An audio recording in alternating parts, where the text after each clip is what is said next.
Bien, hermanos, muy buenos días con todos. ¿El café les cayó mal o qué? Buenos días. Ya. Tan bonita la canción y los tumbó a todos. Vamos a...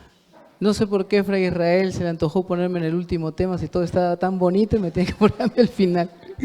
Pero bueno, la intención de poder de alguna u otra manera desarrollar este tema, cuando Fray Israel me lo propuso, al inicio fue, ya qué bacán, ¿no? Primero que no sabía que era el último tema y segundo que uno lo lee y dice, la era de la paz que María nos prepara, qué chévere, ¿no? Total, siempre hemos escuchado la reina de la paz. Cuando lo comencé a preparar, cuando comencé a leer, a buscar, la cosa no era tan simple, ¿no? Y por defecto, entonces mío, se me complicó mucho. Pero no se me complicó por el tema del sentido de entender y comprender, sino del mensaje tan profundo que yo siento que la Virgen quiso primero para mí, para después tratar de transmitirlo de la misma forma para ustedes. Entonces, primero comencé con algo entre comillas sencillo, ¿no? La era de la paz, la reina de la paz. En las letanías está la advocación a la reina de la paz. Y no sé si ustedes lo saben, pero fue el Papa Benedicto XV,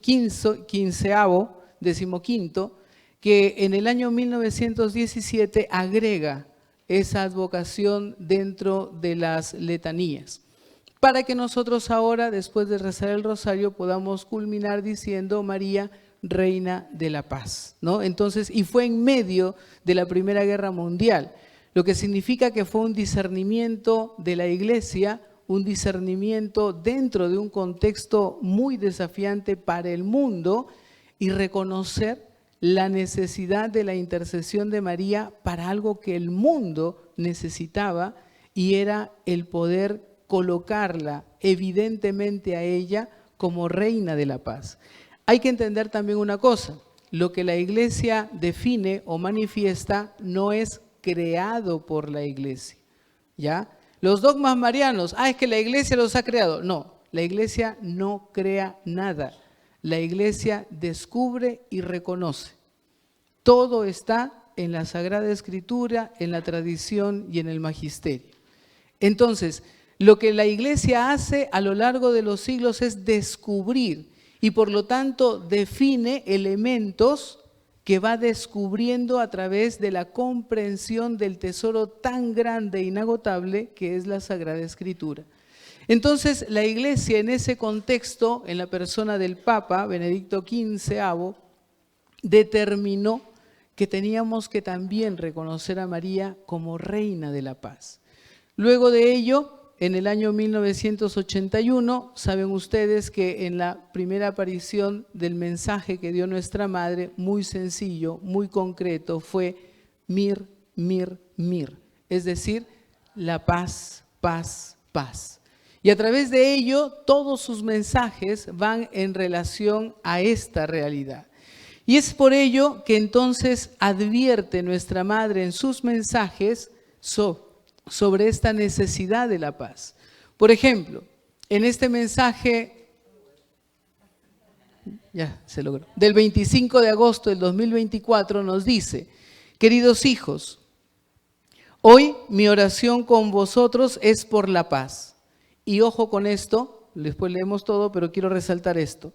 El bien y el mal luchan y desean predominar en el mundo y en los corazones de la gente. Sed vosotros personas de esperanza, de oración y de gran confianza en Dios, Creador, para quien todo es posible. Hijos míos, que la paz prevalezca en vosotros y alrededor de vosotros.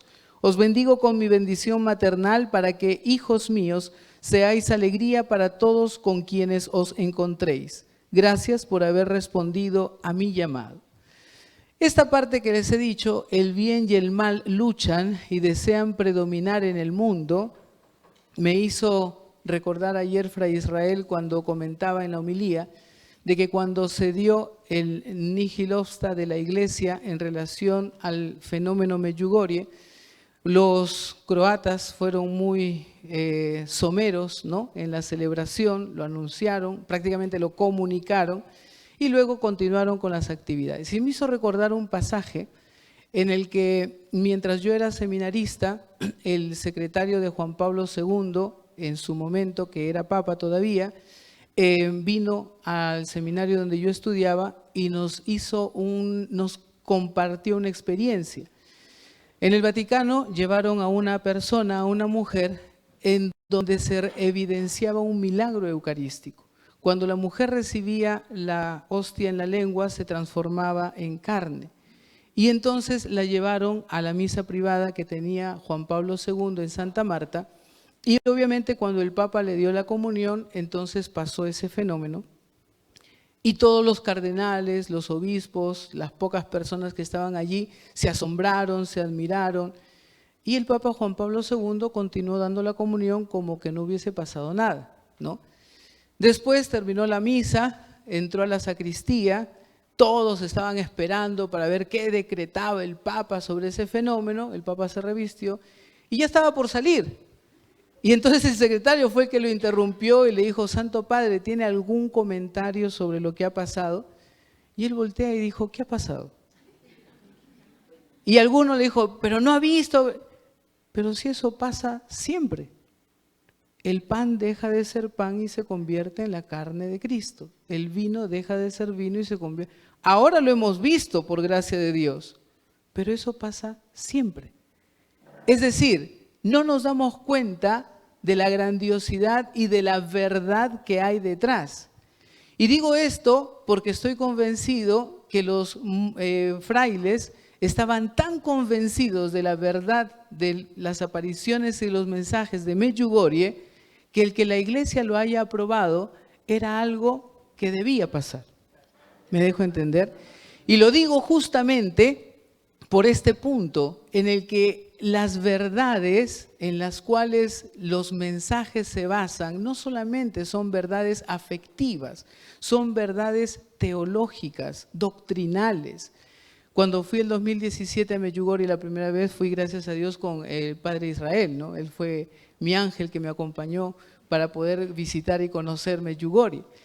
Y de alguna u otra manera, la forma de convencimiento que yo tuve de Medjugorje, Dios nos conoce, la Virgen conoce nuestros corazones, y fue por ahí, ¿no? O sea, yo tenía que primero desencajarme en mis esquemas para entender de que tenía que aceptarlo después en el corazón.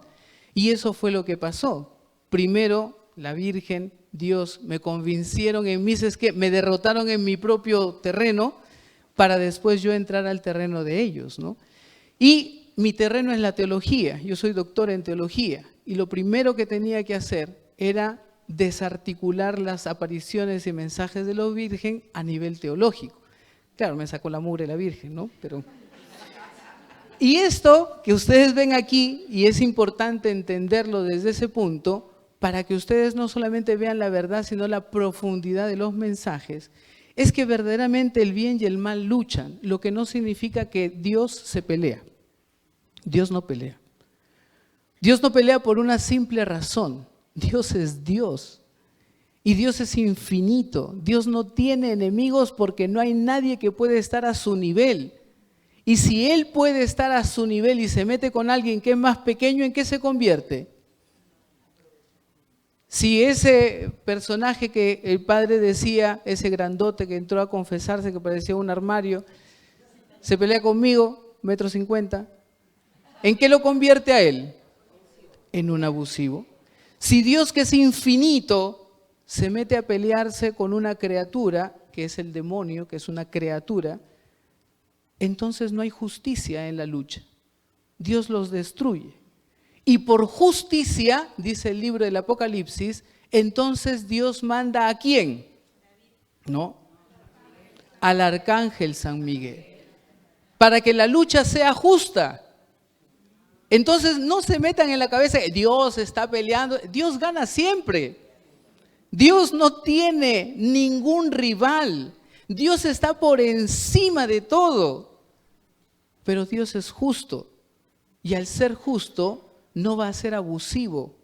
Y al no ser abusivo, manda a alguien que esté al nivel del demonio, que es un ángel caído, para que otro ángel vaya y entonces luche entre el bien y el mal. Y por eso es que la Virgen nos dice que colaboremos a esa lucha, porque ella también es criatura, no olvidemos eso. Ella no es Dios, ella no es una diosa, ella es la Santísima Virgen María, la llena de gracia, la Inmaculada, pero es criatura. Y por eso nos pide colaboración a nosotros, porque ese es nuestro nivel de batalla. Pero entonces tenemos que tener la certeza de que ¿por qué hay que tenerle miedo al demonio? ¿Por qué hay que tenerle miedo a las cosas que vienen del mal, que existen? Pero nosotros tenemos a alguien mucho más grande, como dice Pablo, que si Cristo está con nosotros, entonces ¿quién está contra nosotros? Y ahí empieza el sentido y la profundidad de esa era de la paz, en una lucha, la lucha entre el bien y el mal, la lucha espiritual más allá de una lucha material, en donde Dios no es un espectador, sino es el justo que tiene confianza a quien envía a esa batalla. Y eso somos nosotros, los brazos extendidos de nuestra Madre. Por lo tanto, aquí viene esa certeza, empezando en el saber de que la era de la paz es una era que se construye aquí en esta realidad y que muchas veces no entendemos cuál es la verdadera batalla que estamos nosotros enfrentando. Muchas veces vemos que la injusticia, la inseguridad social, los matrimonios que se rompen, las personas que no quieren acceder al matrimonio. Ay, ¿qué hacemos para arreglar eso? Sí, algunos dicen hay que cambiar las leyes, hay que irse de un extremo a otro, hay que hacer esto, lo otro, pero muchas veces nadie dice hay que hacer ayuno y oración. Nadie dice hay que doblar las rodillas para poder vencer algo que lamentablemente asusta el corazón. El demonio es el príncipe de la mentira y la mentira trae miedo. El miedo asusta. Por lo tanto, cuando nosotros tenemos miedo y algo nos asusta, es mentira. Por eso el demonio nos asusta con cosas, nos asusta con guerras, nos asusta y ya sí se acaba el mundo. Ojalá se acabara el mundo, porque el mundo no se va a acabar todavía. Estamos esperando la segunda venida, pero todavía no ha de venir. ¿Y cuándo va a venir? Y el mismo Señor Jesús dice en el Evangelio, ni el Hijo del Hombre conoce la fecha ni la hora. Ustedes estén preparados. Y eso es lo que nos dice nuestra Madre la Virgen. Entonces tenemos que entender que esta lucha, esta batalla espiritual sí nos corresponde. Esto es algo que nosotros hemos olvidado en la catequesis. Nosotros no somos invitados. Oye, la Virgencita te invita a ver si quieres venir. No, estamos en la lucha.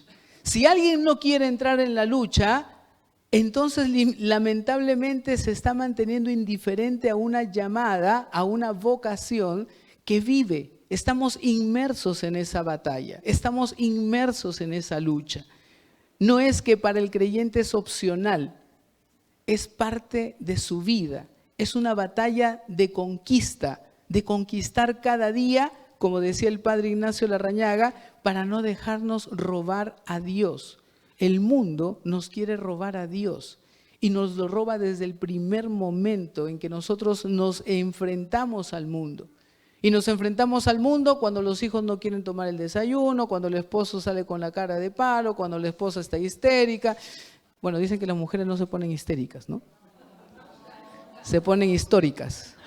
¿Te acuerdas aquella vez, aquella hora, tú me hiciste esto? Son históricas, no son histéricas. Entonces, cualquier parecido con la realidad es pura coincidencia. Bueno, sigamos. Entonces, esta profundidad de la batalla también la encontramos en la revelación. Y en la revelación vamos a ver, por favor, en el libro de Isaías, en el capítulo 32, en el versículo 17, si alguien me ayuda, 32, 17.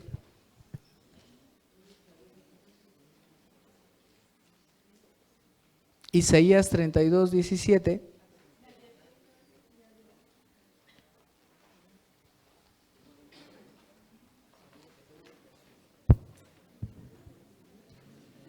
¿Alguien tiene ya la lectura? Allá.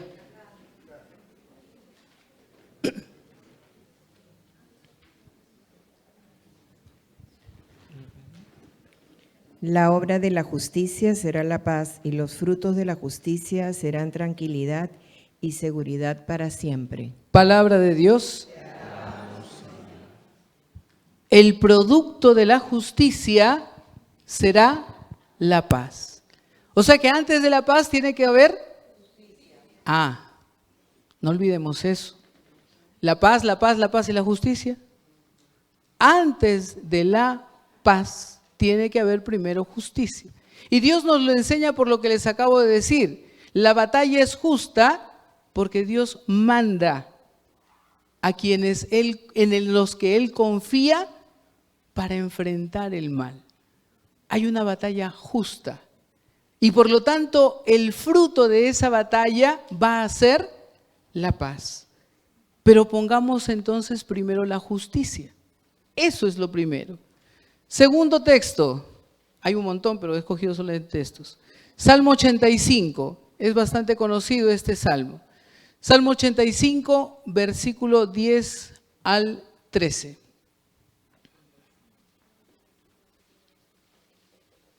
...85, del 10 al 13.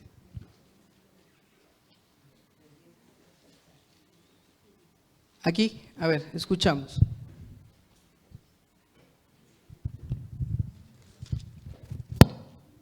Cerca está su salvación de los que le temen y habitará su gloria en nuestra tierra. La gracia y la verdad se han encontrado, la justicia y la paz se han abrazado. De la tierra está brotando la verdad y del cielo se asoma la justicia. Muy bien. En el Salmo no se dice palabra de Dios, ¿no? En el Salmo es palabra humana inspirada que se eleva a Dios, por eso no es palabra de Dios.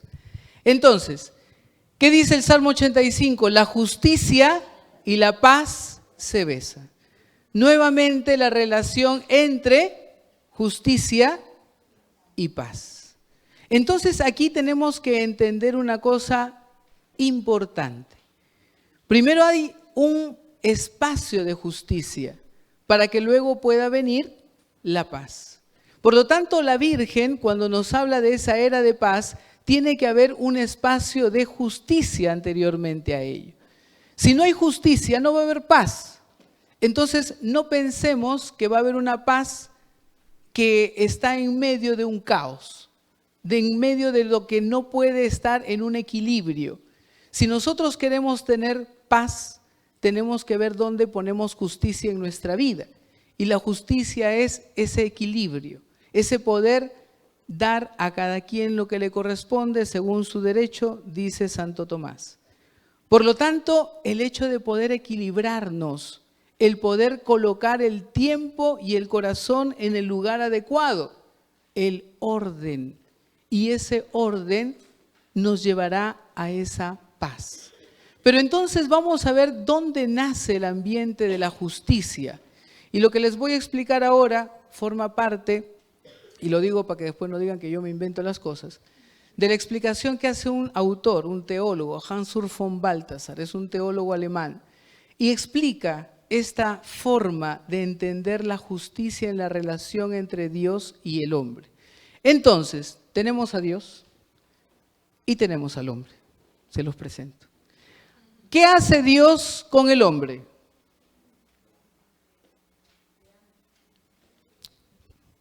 Después de que Adán y Eva pecan y se van y los saca del jardín, entonces los castiga y les promete un Salvador, ¿no? Muy bien, catequesis está chévere.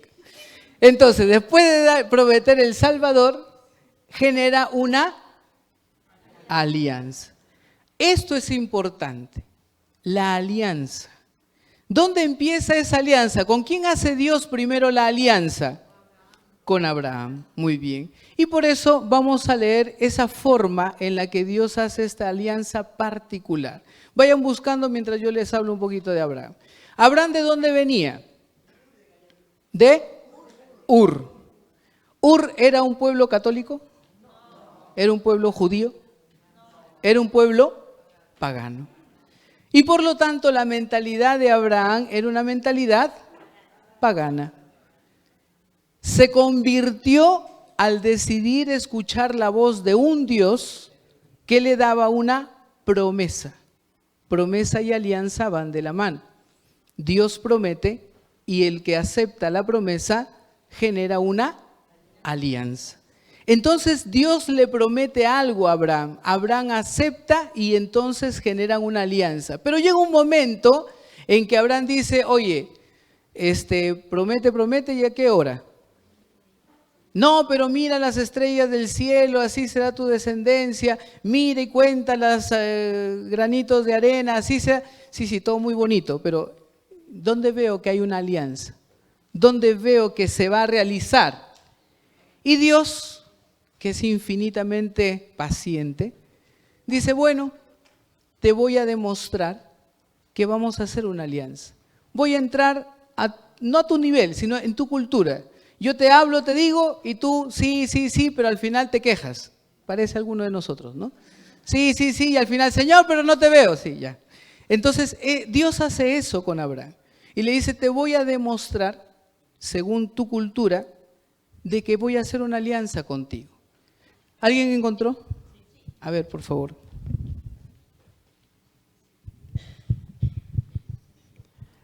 Le contestó, traedme una novilla de 3 años, una cabra de 3 años, un carnero de 3 años, una tórtola y un pichón.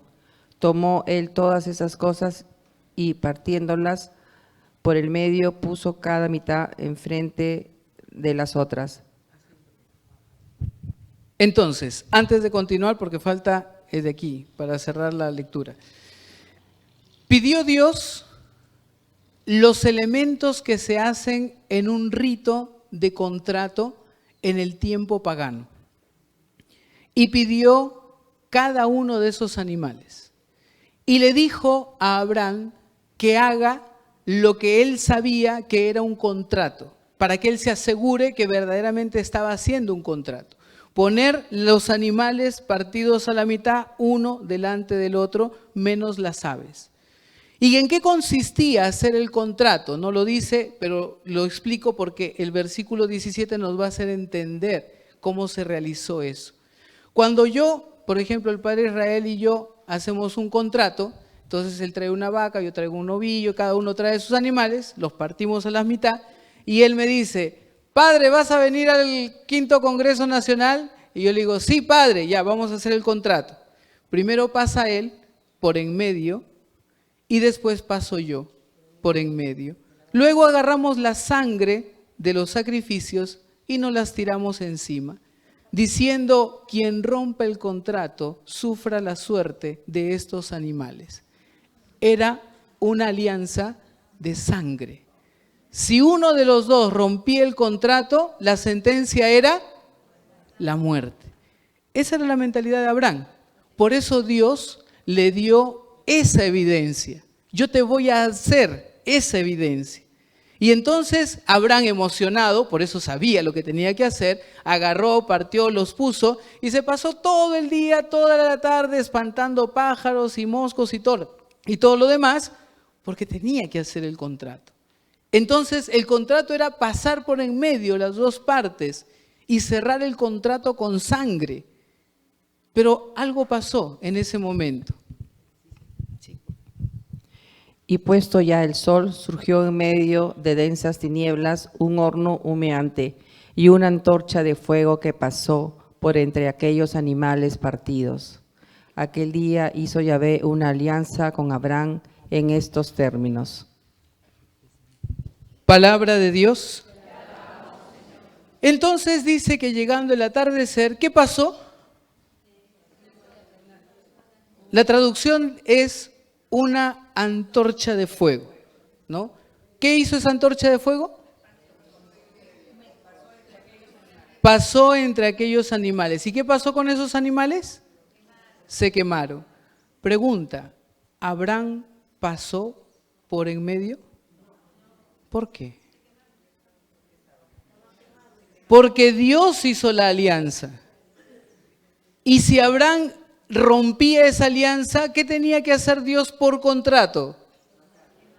Eliminar a la otra parte. Y Dios sabía lo que nos iba a pasar. Y Dios sabía nuestra debilidad. Él hizo la alianza, pero no dejó que Abraham pase porque sabía nuestra debilidad. Y en segundo lugar, porque nosotros no somos iguales a Dios. Y por lo tanto no hubiera habido justicia en la alianza. Dios es justo y por lo tanto no puede hacer una alianza con el hombre. No puede Él infinito hacer una alianza con nosotros finitos. Y ahí hay un problema. ¿Cómo hacemos para que entonces surja esta alianza con Dios? ¿Yo puedo elevarme al nivel de la naturaleza de Dios? No. Y si yo no puedo, entonces, ¿cómo se soluciona el asunto?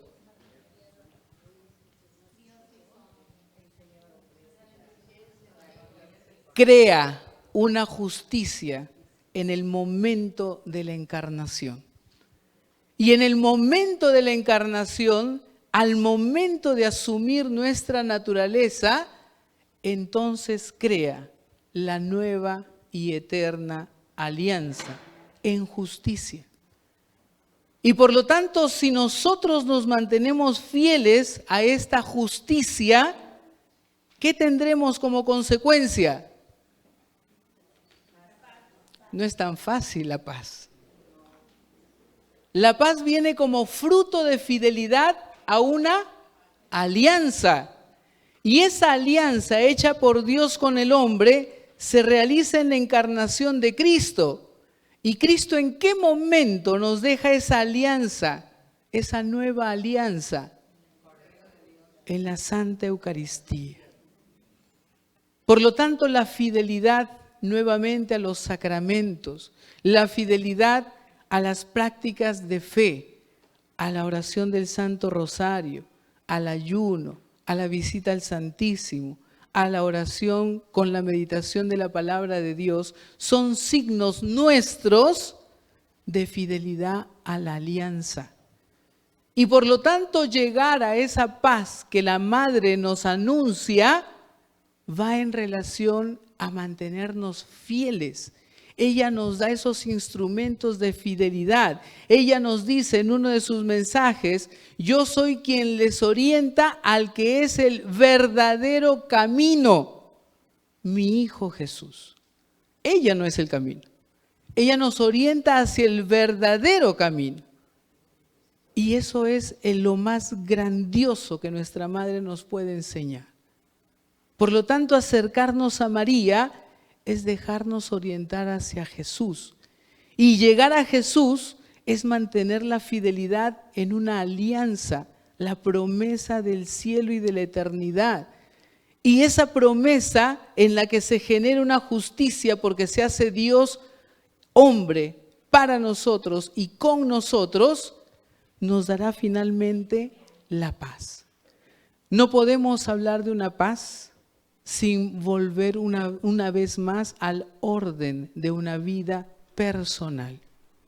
No podemos hablar de una paz si es que no hay un orden en nuestro corazón, si es que no hay un ver el desorden en el que vivíamos, y no significa solamente vicios y pecados, sino en el perfeccionar cada vez más nuestra propia vida, en el buscar cada vez más dar lo mejor, porque nunca vamos a llegar a la perfección sino hasta ver cara a cara a Dios en el último día de nuestra vida.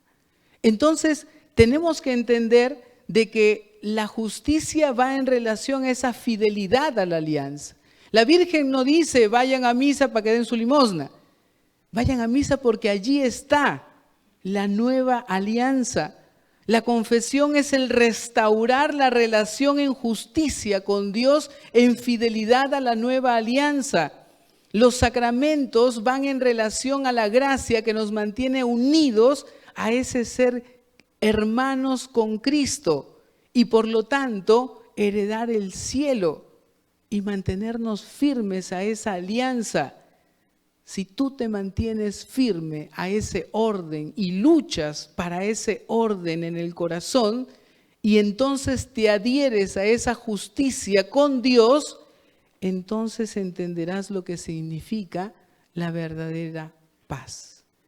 Es por eso que también en el Nuevo Testamento se nos presenta a qué hace referencia esta paz. Juan 14, 27. Si alguien lo puede ver, por favor, le agradecería.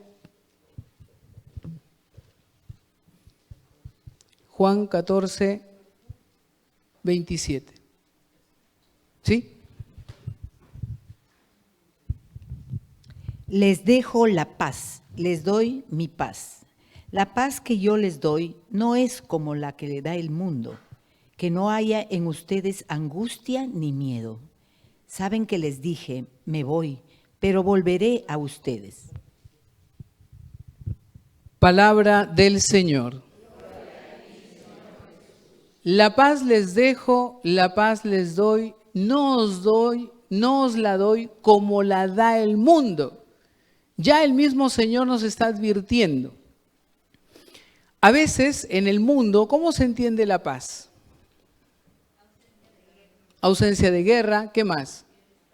Bienestar, tranquilidad, ¿qué más? Alegría. Entendemos una paz donde no hay problemas, ¿no? No sé si de alguna otra manera, alguna vez hay personas, al menos a mi mamá alguna vez le escuché cuando yo era chiquito, déjenme en paz. Cualquier parecido con la realidad es pura coincidencia. Entonces, era deja de fregar, ¿no? Y fue muy gracioso porque yo me acuerdo que tenía más o menos 9 años, mi hermano el segundo tenía 6 años, mi hermano el último no existía. Y mi mamá, no sé, mi mamá es médico de profesión, mi papá es físico matemático de profesión. Entonces mi mamá regresó del trabajo un sábado, llegó a la casa y mi papá y mis hermanos estábamos estábamos para salir porque mi papá nos había acostumbrado que en verano nos íbamos a la playa, ¿no? Los sábados. Y yo estaba pues con mi pelota, mi hermano con su baldecito y mi mamá no sé qué cruce de chicotes había tenido, entra y lo primero que dice es déjenme en paz y se metió. Y mi papá, que tiene un carácter súper genial, le dice, ay, hay que dejarle en paz. Y nos subimos al carro y nos fuimos nosotros, ¿no? En ese tiempo, mi papá es muy obediente.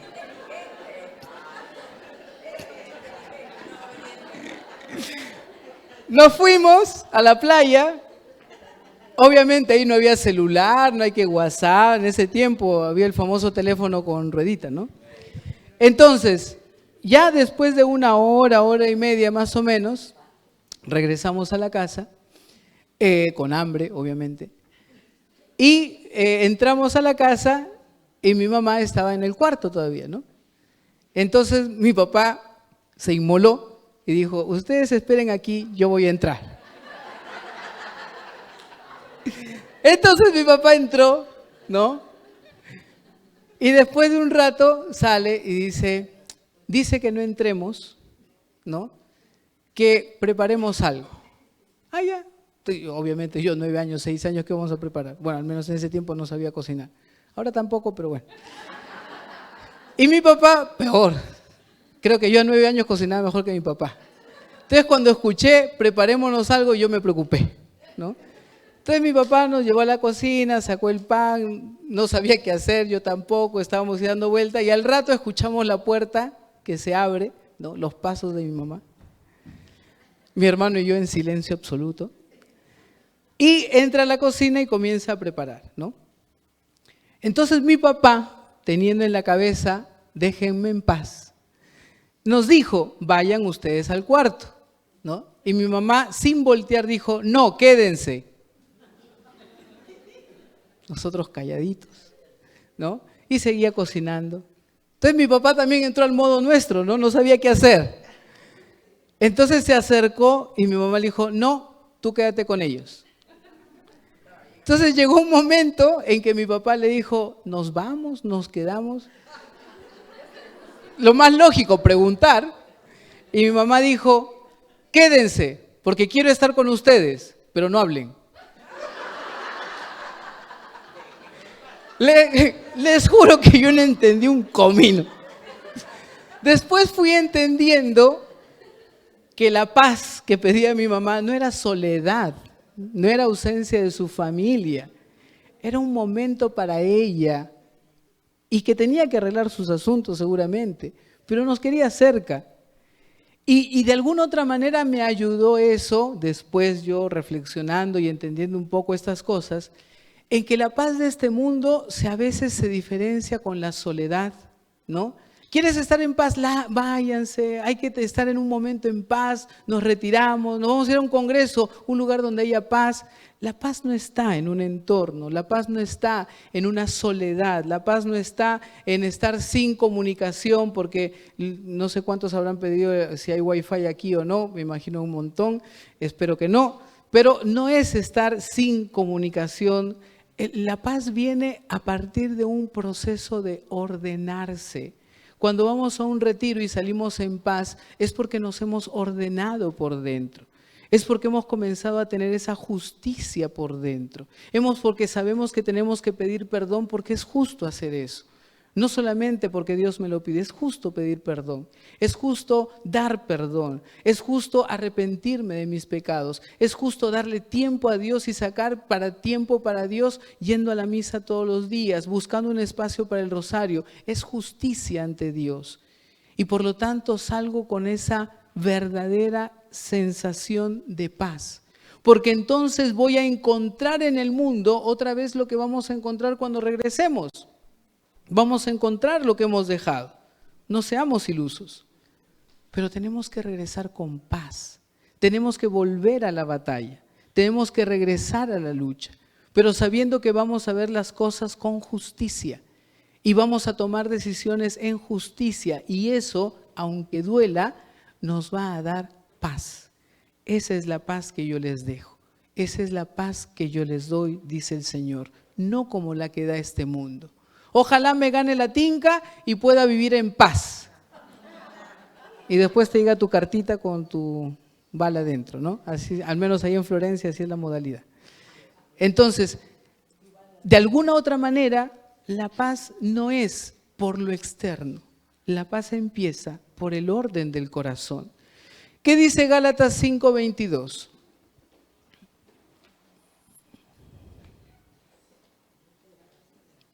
Gálatas 5:22.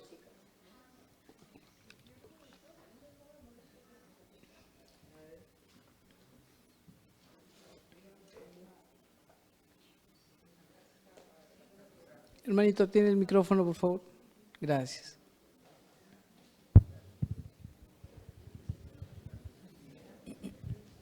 En cambio, el fruto del Espíritu es caridad, alegría, paz, comprensión de los demás, generosidad, bondad, fidelidad.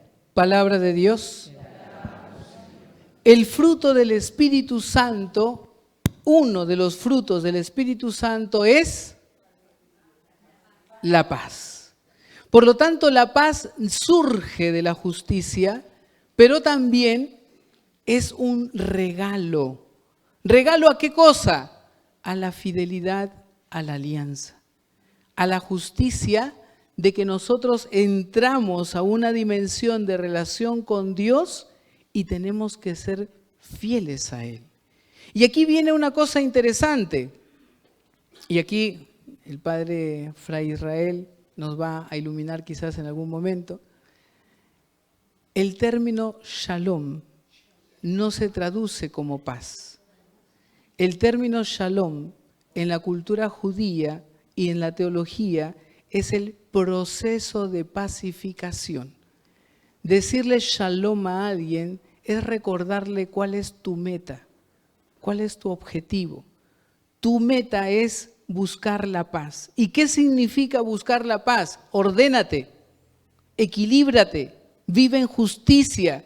En otras palabras, ser fiel a la alianza. Cuando el Padre me saluda y me dice shalom, me hace la piel chinita. Porque me está recordando todo eso.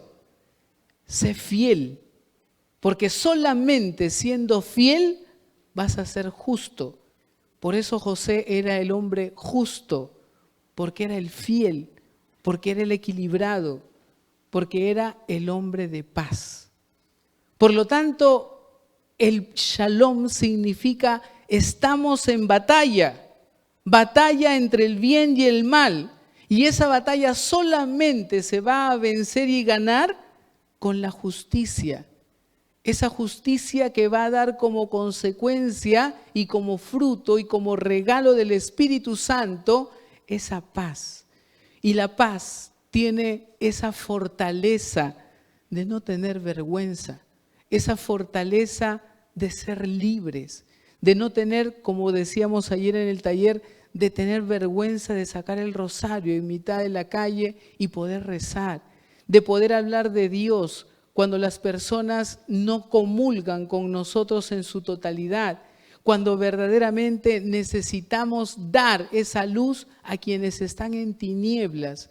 Como yo les decía también en una de mis reflexiones, el no cometer el error de no hablar también de la experiencia. Y muchas veces tenemos experiencias de Dios y no hablamos de esas experiencias de Dios. Y nos guardamos el tesoro que Dios nos da como un regalo para compartir a los demás. Por eso la era de la paz tiene que estar precedida y preparada por la justicia, por la fidelidad, por el orden. Porque todo lo que nuestra madre nos dice nos exige un orden. Ay, padre, hay que levantarse más temprano para rezar. No, tienes que ordenarte, no levantarte al mediodía. Y por lo tanto acostarte temprano, no a las 2, 3 de la mañana después de ver TikTok. Entonces ya hay un orden, hay una disciplina, hay un espacio de tiempo para ordenarte, para ser justo contigo mismo. Y termino viendo simplemente aquello que la Virgen profundiza en estas verdades que acabo de compartir con ustedes.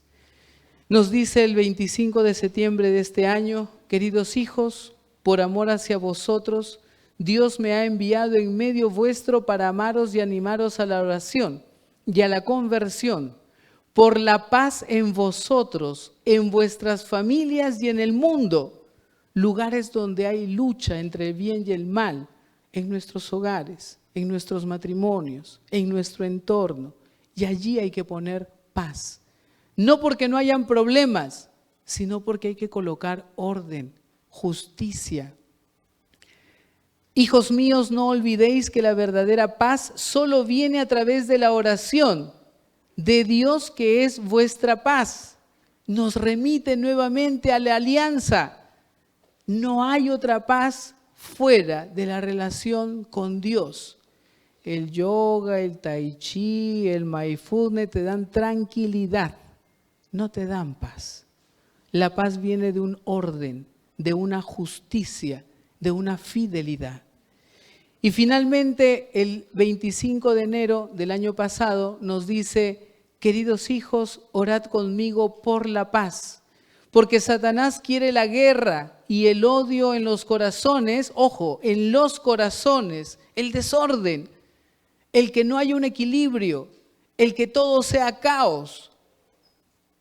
Por eso orad y sacrificad vuestros días haciendo ayuno y penitencia para que Dios os dé la paz.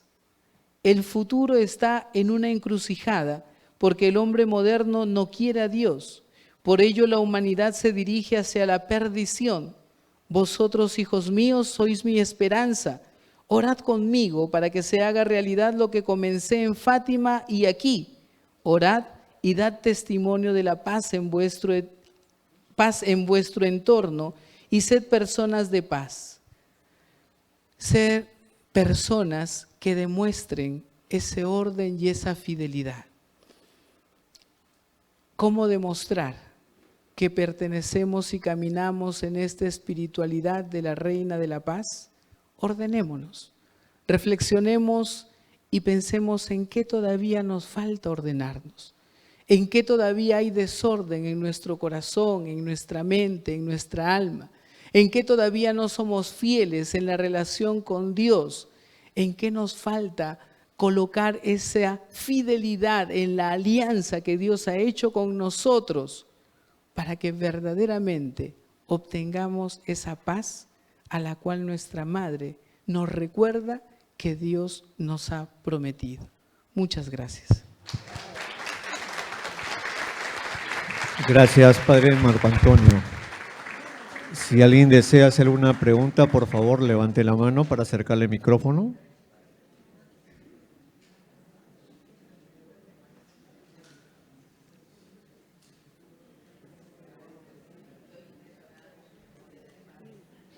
O todo está muy claro o no han entendido. A ver, perdón.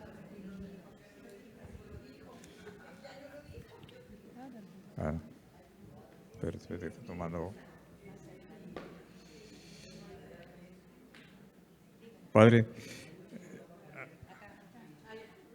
muchas gracias por la exposición. Ha llegado al meollo del tema, creo. Sin embargo, no obstante, nos queda una inquietud, ¿no? Porque nosotros decimos normalmente, bueno, hay guerra en Ucrania, por ejemplo, ¿no? Entre Ucrania y Rusia, y nosotros, ¿qué podemos hacer? O sea, es tan grande la maquinaria de guerra que a veces yo me veo, ¿no?, como una hormiga frente a esa realidad, ¿no? Claro. Y así todas las situaciones, ¿no? Los movimientos que están ahora de LGBT, qué sé yo, ¿no? Ideologías en general, todos los colores, con las legislaciones que da el Congreso, etcétera, etcétera, ¿no? ¿Qué podemos hacer de nuestra posición como católicos, ¿no? Que nos podría dar una guía ahí para... Claro, genial. Muchas gracias por la pregunta. Hay una cosa muy interesante y que lo dice nuestra Madre explícitamente en este mensaje. Aquello que empecé en Fátima y continúo aquí. Si ustedes recuerdan, la aparición de Fátima tenía un objetivo: el poder saciar, tranquilizar, borrar las guerras con una cosa: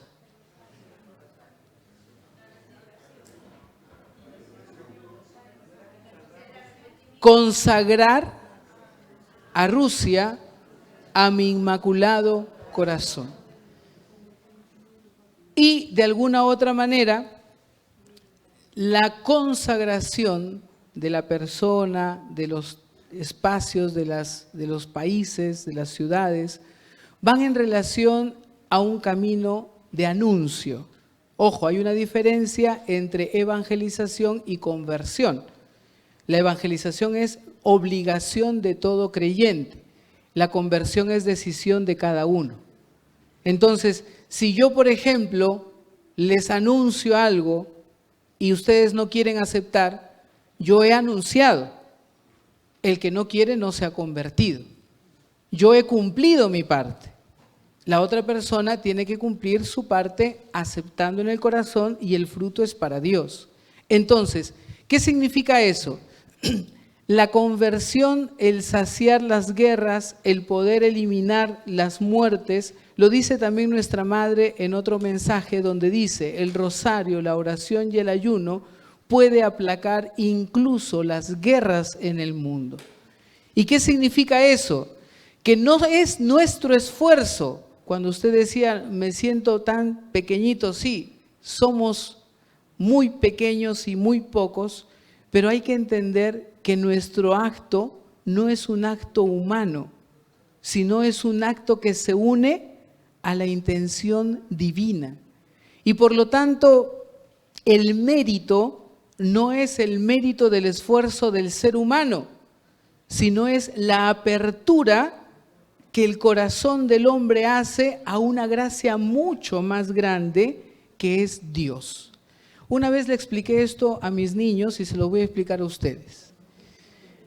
A los niños les gusta mucho las imágenes y todo eso, ¿no? Les digo, imagínense que ustedes ven una nave, les gusta esa vaina de las naves espaciales, ¿no? Las guerras intergalácticas y todo eso. Entonces, imagínense una nave y esta nave está alrededor, hay un campo de fuerza, ¿no? Entonces, si viene alguien a querer entrar en esa nave, ¿va a poder entrar? No. Imagínense que esa nave es el mundo y el demonio quiere aislar el mundo con un campo de fuerza que es el pecado. Dios quiere entrar en el mundo, pero ese campo de fuerza no lo deja. Entonces, ¿por qué nosotros tenemos que ser buenos? Le digo a ellos. En traducción a nosotros, ¿por qué la Virgen nos pide el ayuno, el rosario, la oración, la Eucaristía, los sacramentos? Porque nosotros que estamos en el mundo, aunque no somos del mundo, con nuestra oración abrimos espacios en esos campos de fuerza en los cuales ingresa la gracia de Dios para poder actuar más allá de lo que nosotros humanamente podríamos hacer. Nuestra misión es ser canales de gracia. La única fuente de gracia es Dios. Y por lo tanto tenemos la obligación de perseverar y difundir para que hayan más canales de gracia y por lo tanto más espacios para que esa gracia ingrese y pueda obrar por encima de nuestra limitación. Entonces, perseverar porque al final Dios indignamente a través de nosotros obra más de lo que nosotros pudiéramos hacer. Gracias, hermano. Sí.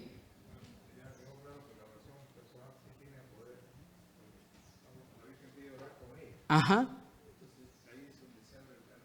Exacto, exacto, ¿no? Se abre ese espacio y la gracia ingresa y genera la salvación. Gracias. Aquí tenemos otra pregunta para él. Buenos días. Una consulta. ¿Nos podría dar ejemplos en la vida diaria de las personas, ejemplos de tener una tranquilidad, cuando la persona llega a una tranquilidad en su día a día, y una persona que en su día a día tiene paz? Lo comento porque actualmente en el mundo, digamos, se escucha mucho de dar gracias, que una persona debe levantarse y lo primero que debe hacer es dar gracias, lo otro es pedir perdón, pero se enfocan más que todo en la parte del yo, ¿no? Del yo, y no lo enfocan de la parte, digamos, hacia Cristo, hacia la Virgen y todo. Entonces, lo que quisiera entender y encontrar una diferencia, ¿no? Porque hay personas que creen que están bien haciendo lo que van leyendo en internet, digamos, ¿no? Que algunas cosas van alineadas a las cosas de Dios, ¿no? O sea, te llevan más que todo, es un mensaje de repente a ser una mejor persona, digamos, ¿no? Pero no profundizan y no lo enfocan para llevar a la persona a los caminos de Dios, a que tengan una fe. Y una gran diferencia, si las personas llegaran a entender, o nosotros pudiéramos de repente llevar ese mensaje y hacerles entender a las personas de que hay una gran diferencia entre una tranquilidad y tener paz para que lo logren vivir. Y creo que eso, lograr que algunas personas encuentren esa paz, ayudaría bastante a multiplicar el mensaje y llevar muchas personas a los caminos de Dios, ¿no? Si la persona encuentra y detecta y analiza esa diferencia, ¿no? Genial, gracias. La respuesta va a tener dos partes, ¿no? Una en relación a lo que me preguntas y lo segundo a un ejemplo, no mío, sino de alguien mejor que yo, que es una santa de la Iglesia Católica. En primer lugar, el hecho de que haya esa diferencia entre la paz y la tranquilidad va en relación en la valoración siempre de la persona humana, pero a diferencia de las otras formas de pensar, filosofías o modos de ver, en conexión y relación a Dios. Una de las cosas con las que podemos estar, entre comillas, de acuerdo con el mundo es que el ser humano es un ser racional. Y eso es un principio antropológico filosófico. El ser humano tiene una naturaleza racional. Y, sin querer sonar muy técnico, hay un principio antropológico, es agitur sequitur esse, actuar según la naturaleza. Y por lo tanto, cada ser actúa según su naturaleza. Y si el ser humano tiene una naturaleza racional, sus actos tienen que ser racionales. Por lo tanto, nosotros tendríamos que pensar antes de actuar y no actuar para después pensar. Entonces, todas estas ideologías se enfocan en eso. Tú tranquilízate, piensa, analiza, ve, mira. Entonces potencian nuestra parte racional. Hasta ahí vamos bien. ¿Cuál es el problema? Cuando nos llevan a la racionalidad y ya no a la espiritualidad. ¿Y qué significa la racionalidad? Calculador, analítico, frío, y me veo yo y ya no veo al otro. Y en el otro yo ya no veo qué es lo que pasa y creo un concepto de justicia centrado en el yo y ya no centrado en el nosotros. Entonces, es que es justo que te pase esto porque tú has hecho esto. Si quieres cambiar, cambia tú para que las cosas cambien. Eso es cálculo, eso es racionalismo, eso ya no es espiritualidad. ¿Qué es lo que pasa con el ámbito de la paz? Tú tienes que ser un ser racional. Esa es la naturaleza que Dios te ha dado. Por lo tanto, si ves en el otro un error y un pecado, ¿qué dice la palabra de Dios? Llámalo, corrígelo. Si no te entiende, llama a otro para que pueda ayudarle. Si no te entiende, llama a la comunidad. No lo abandones. ¿Qué dicen estas otras ideas? Aléjate de lo que está mal. Corta con lo que no está bien, lo que te retrasa, lo que te hace esto, el yo, que no forma después un nosotros, sino por conveniencia. Y por lo tanto, la visión antropológica no es igual en estas filosofías que tienen un matiz egoísta que una visión antropológica que está más unida a la realidad y al personalismo, que es lo comunitario, porque el ser humano es sociable por naturaleza. Y el ejemplo de esto está en la vida de una santa de la iglesia que se llama Edith Stein. Edith Stein es una santa nacida en familia judía, pero después desarrollada en territorio alemán. Esta mujer en el siglo XIX fue una de las más grandes filósofas del mundo, fue la ayudante personal de un gran filósofo llamado Husserl, que es el que fundó la línea de la fenomenología en la filosofía, y ella pasó de ser judía, a los 14 años se declaró en mitad del Shabbat como atea delante de su papá. Después, a los 21 años, cuando comenzó a estudiar filosofía, se declaró agnóstica. Y mientras estaba haciendo su tesis doctoral, que fue la única mujer que pudo obtener la mayor alta nota en la Universidad de Tubinga en Alemania, tuvo la experiencia de la muerte de la guerra, de la Segunda Guerra Mundial. Y uno de sus amigos, la pareja con Garth, su amigo había sido llevado a la guerra y tienen la noticia en el círculo de amigos que él había muerto y tenía que ir a visitar a su amiga y a dar el acompañamiento al muerto. Ella se pasó 2 noches pensando en su mente filosófica, porque era una filósofa hecha y derecha, hablaba 9 idiomas, hacía conferencias por todos lados, nunca tuvo la cátedra porque era mujer y era de raíces judías. Y esta mujer hizo un esquema para poder dar paz a su amiga. Le iba a hablar de la trascendencia, le iba a hablar de la mortalidad del cuerpo y de la esperanza. Había hecho su esquemita, ¿no? Cuando llegó y se enfrentó a su amiga, le descuadró. Y dice ella misma en una obra que se llama Estrellas Amarillas, la autobiografía de Edith Stein, encontré paz en su mirada. Y en lugar de consolarla yo, me dio la paz que yo no había encontrado durante esas noches. ¿Qué es lo que pasaba? Su amiga se había convertido a la fe. Su amiga había abandonado el agnosticismo y se había asimilado a la iglesia. Y entonces ella sabía. Todo lo que su amiga le iba a decir, ella lo sabía porque eran filósofos.